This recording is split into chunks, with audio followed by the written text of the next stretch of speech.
بسم الله الرحمن الرحيم.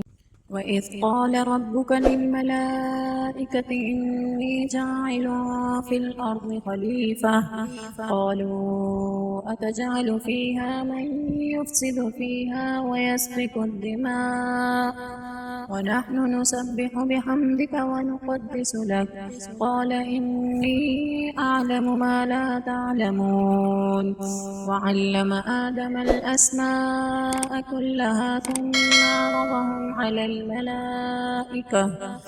الملائكة فقال أنبئوني بأسماء هؤلاء إن كنتم صادقين. قالوا سبحانك لا علم لنا إلا ما علمتنا إنك أنت العليم الحكيم. قال يا آدم أنبئهم بأسمائهم فلما أنبأهم بأسمائهم قال ألم أقل لكم إني أعلم غيب السماوات والأرض وأعلم ما تبدون وما كنتم تكتمون. وإذ قلنا للملائكة اسجدوا لآدم فسجدوا إلا إبليس أبى واستكبر وكان من الكافرين. وقلنا يا آدم اسكن أنت وزوجك الجنة وكلا منها رغدا حيث شئتما ولا تقربا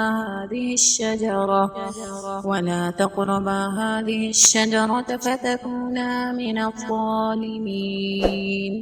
فأزلهما الشيطان عنها فأخرجهما مما كانا فيه وقلنا اهبطوا بعضكم لبعض عدو ولكم في الأرض مستقر ومتاع إلى حين. فتلقى آدم من ربه كلمات فتاب عليه إنه هو التواب الرحيم. قلنا اهبطوا منها جميعا فإما يأتينكم مني هدى فمن تبع هداي فلا خوف عليهم ولا هم يحزنون. والذين كفروا وكذبوا بآياتنا أولئك أصحاب النار هم فيها